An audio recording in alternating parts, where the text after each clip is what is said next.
Comment réguler les agences de notation? Qu'est-ce qu'une agence de notation? Une agence de notation a pour but de noter un acteur économique. Qu'il s'agisse d'un État ou d'une entreprise, l'agence de notation est chargée de lui donner une note allant de triple A, la meilleure, à D, la moins bonne. La note attribuée dépend de l'environnement politique, la marge de manœuvre budgétaire ou encore l'évolution de la dette. Parmi les agences de notation, on retrouve trois grands noms. Il s'agit de Moody's, Standard & Poor's et Fitch. À L3, ces agences représentent 95% de la couverture mondiale. Les agences de notation sont des sociétés à but lucratif qui marchent grâce au système émetteur-payeur. Voici comment marche ce système. Nous retrouvons trois acteurs, les agences de notation, les investisseurs et les entreprises. Les investisseurs cherchent à avoir des informations sur les produits proposés par les entreprises. Ces mêmes entreprises vont donc payer les agences de notation afin d'obtenir une note. Cette note sera utilisée par les investisseurs comme indicateur afin d'avoir une information sur les risques et la fiabilité des produits financiers. Ces mêmes investisseurs ont la possibilité de payer afin d'obtenir les analyses proposées par les agences de notation. Enfin, avec cette note, les entreprises vont pouvoir vendre le produit financier aux investisseurs. Pourquoi réguler les agences de notation? Même si ces agences sont censées être indépendantes dans le système émetteur-payeur, certains événements historiques permettent de contester ce fait.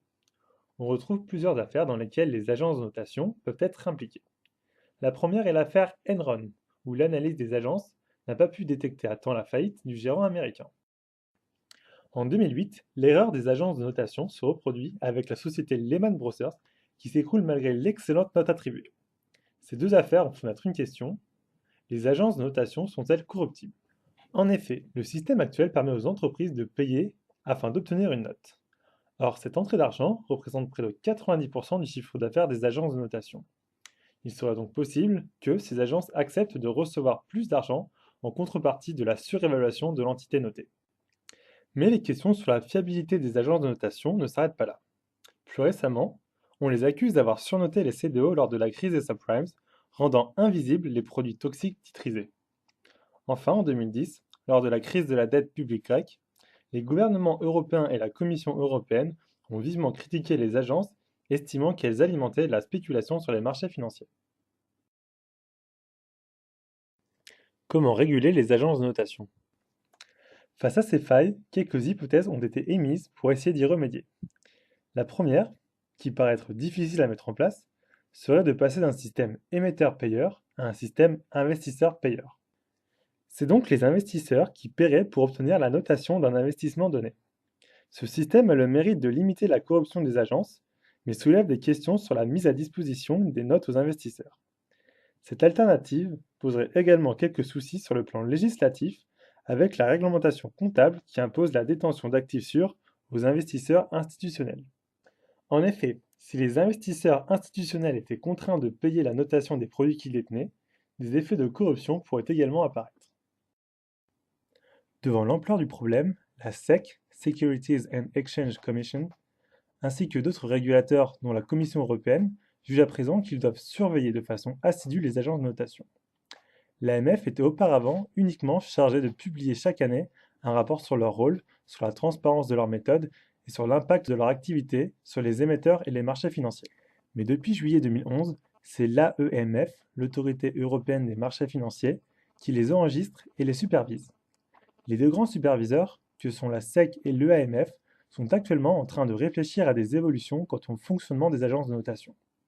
Des propositions ont été faites sur le rythme de mise à jour des notes en temps de crise, ainsi que sur l'information qui doit être communiquée à l'émetteur souverain.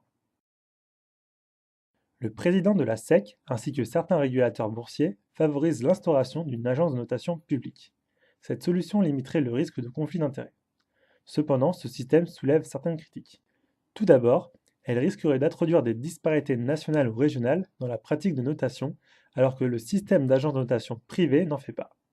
De plus, certains acteurs des marchés financiers ont manifesté des craintes quant aux lourdeurs administratives qui pourraient être induites par l'intervention de cette nouvelle autorité publique et quant au coût global de la mise en place de ce projet.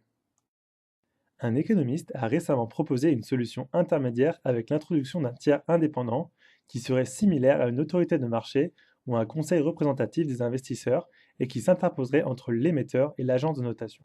Le paiement de la notation continuerait d'être à la charge des émetteurs, mais la sélection et l'instruction de l'agence reviendraient à l'autorité de marché.